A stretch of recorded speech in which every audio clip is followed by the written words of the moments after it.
Hi everyone, it's me, Tim. Today I want to talk about a hypothetical game jam. What's happened? A master member on the channel asked me a question, so I had to stop what I was doing to answer it. Right in the middle of the afternoon, I was doing some work and I said, no, I gotta stop. Super Duper asked, can you imagine you're in a game jam? You've got 48 hours. What game are you making? What's the story, setting, and mechanics? How do you keep your workload light while making a robust game?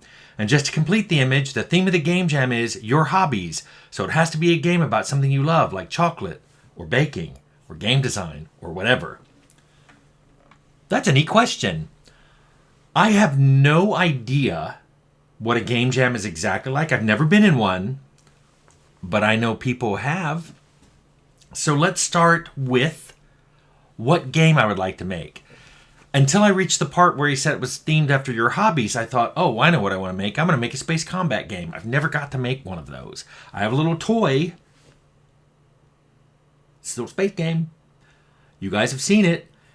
I think space combat's fun. I've always wanted to do it. But Super Duper said he wanted the theme of the game jam to be hobbies.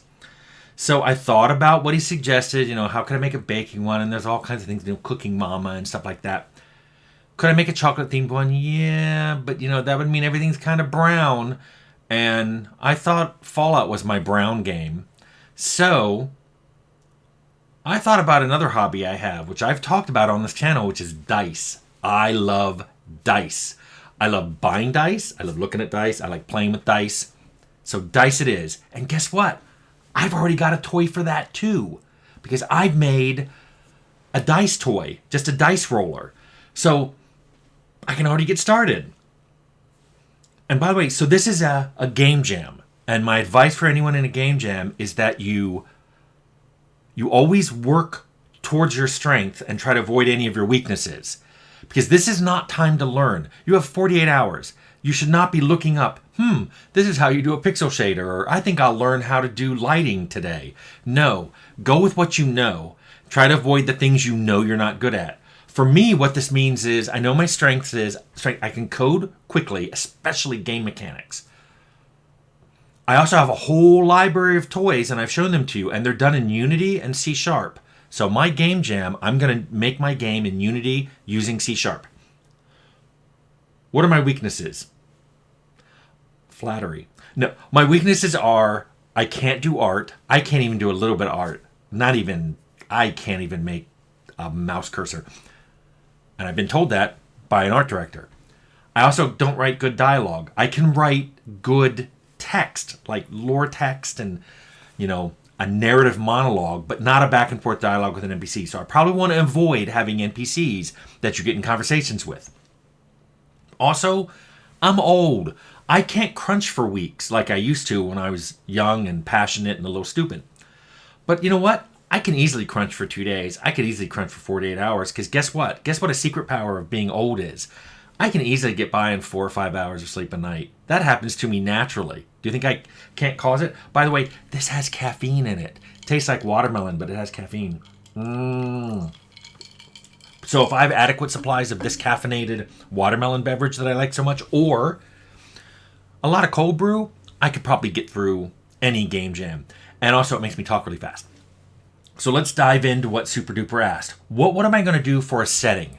I didn't have to think about it. I'm going fantasy. Why? Fantasy's easy to make things for. You've got a whole bunch of connotation already built into it. People know what it is. It's easy to explain. They already understand a lot of the topics. Science fiction doesn't have this, and I've talked about this. A robot from Star Wars is not a robot from Battlestar Galactica, and is definitely not a robot from the culture novels. But if I say vampire, everybody gets it. Are there variants on it? Yeah, but everyone kind of gets it. It's this unaging, undead, good-looking, blood-sucking creature. Basically, there may be variants, but vampire has a stereotype. But if you say Reaver, is it a Firefly Reaver? Is it a Marvel Reaver? Is it a Warhammer Reaver? Those Reavers are all totally different. So I'm chucking sci-fi and I'm going fantasy. Story. This is a game jam. you can't go fancy here. Do not spend your time in a game jam doing deep lore dives. Keep it simple and move on, because that isn't going to impress anybody. If you spend half your game jam thinking of a cool story, great. Now you have 24 hours to make a cool game. So I'm just going to keep mine simple and very fantasy tropey. You're going into a dungeon to get treasure. Hey, guess what? I've got a toy for making random dungeon levels. So guess what? I'm already starting ahead because I got libraries of code I can pull from. That's an example of strength. If you've got stuff all ready to go, stuff you've done before, stuff you understand, use it. So what are the mechanics going to be? I think the simplest way of proceeding is thinking of decks and dice. It's easy to code, easy for people to think about. The decks would be cards for your characters. So maybe this is a deck builder game. You have abilities, spells, whatever you want to call them. You get cards for your character, and that's things your character can do. Maybe they're attacks, maybe they're healing, maybe they're stealth. Who knows? And then you get cards representing a monster. And where the dice come in is dice get rolled, and you need to maybe match patterns on the monsters to defeat them. Think, Yahtzee. This monster needs a straight. This monster needs a full house. This monster needs a pair. Maybe the dice are colored. Maybe they're patterned. Maybe they're not all 6-sided dice. Maybe there are some 4-sided ones when you're debuffed, and maybe there's an 8-sided one when you're non-debuffed. Maybe there are things that you can get that will let you adjust your dice. Like maybe you can roll your dice and adjust it by plus or minus 1 in any organization, in any direction. Think Balatro, but instead of it being for poker, it's for these damage dice. The way it would work is you'd roll and see what you could match on the monster's card, and if you match all the patterns, the monster's been killed. If not, you take some damage, and then you have to roll again. So it may take you multiple rolls to match all the pattern on the card. When you kill a monster, let's say it gives you 3 things. Let's say you get experience points, money, and items. What do the experience points do? They go into some experience bar. When the bar fills up, you go up a level and you get an extra ability or spell or whatever we're calling those cards. You get to pull another one from the deck. Or maybe it offers you some and you get to pick one. Or you can just get money. Money just adds to a total, and I'll talk about that in a second. And then maybe you get items, and the items are things that either they're a one-time use for an attack or healing. They're kind of a one-time use ability, unlike the abilities in your card that in your deck that you can just keep using. These are one-time attacks, or you can keep them and they have a money worth, so they add to your total money. Because what's the win condition? Well, one win condition is obviously you kill everything in the dungeon. Default win. Another one is you collect a minimum amount of total worth. So that's the money plus all your items together reach some minimum amount. If you get that and you leave the dungeon, that's another way to win.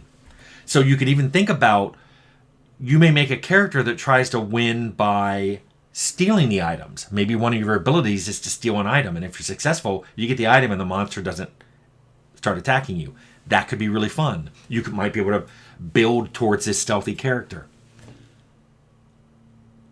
Let me address the last thing that Super Duper asked, which is workload management. Let me tell you what I would already plan to do to make this game. First of all, these gameplay rules are pretty easy to code. Why? Because I designed them to be easy to code. All those rules I just told you, I kind of already know in my head how I'm going to code them. Why? Because I've coded these many, many times on many, many games. I already know what I'm heading into. Now, I said I can't do art, so what am I going to do there? I'm either going to have to pair with an artist. Super Duper didn't mention whether this was a team game jam or not. If it is, I would look for artists. I don't need a coder. I don't even need a designer. It'd be nice to get them, but what I do need is an artist. So I'd try to pair with an artist. Short of that, I'd either buy or get art online. There's some free art available in the Unity store. I could buy some. I don't know what the rules of the game jam are.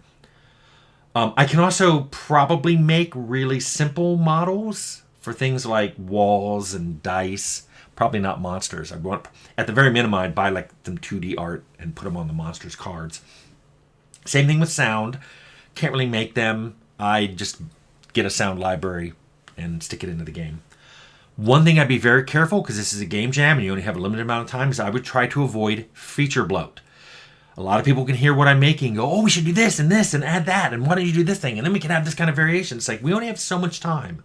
So one thing I would do is I would write down every task that has to be done to get all of the stuff I've just mentioned coded and implemented and in the game. And then I'd write down how much time I think I'd have for each one. So that way, if I'm working on a mechanic and it takes too much time, I'm going to stop. I'm either going to take that feature out, or maybe I have a fallback. Because I've talked about when I'm making professional games, I have design fallbacks. And I just say, okay, I don't have time to do that ability, that deck card ability for the player. Can I just toss it, or can I make a simpler version of this? You know, what if it was supposed to be a backstab? Can I just say we're not going to have attacking from stealth? You either steal an item or that's it.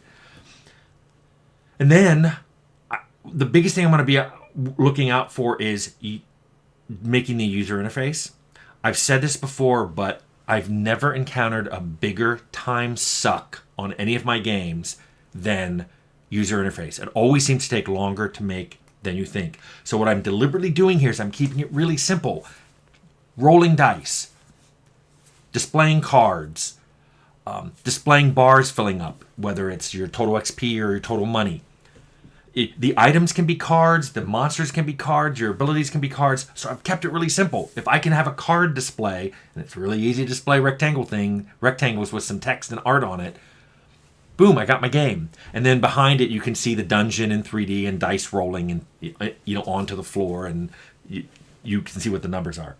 I think you could do this in 2 days. I think I could do it in 2 days.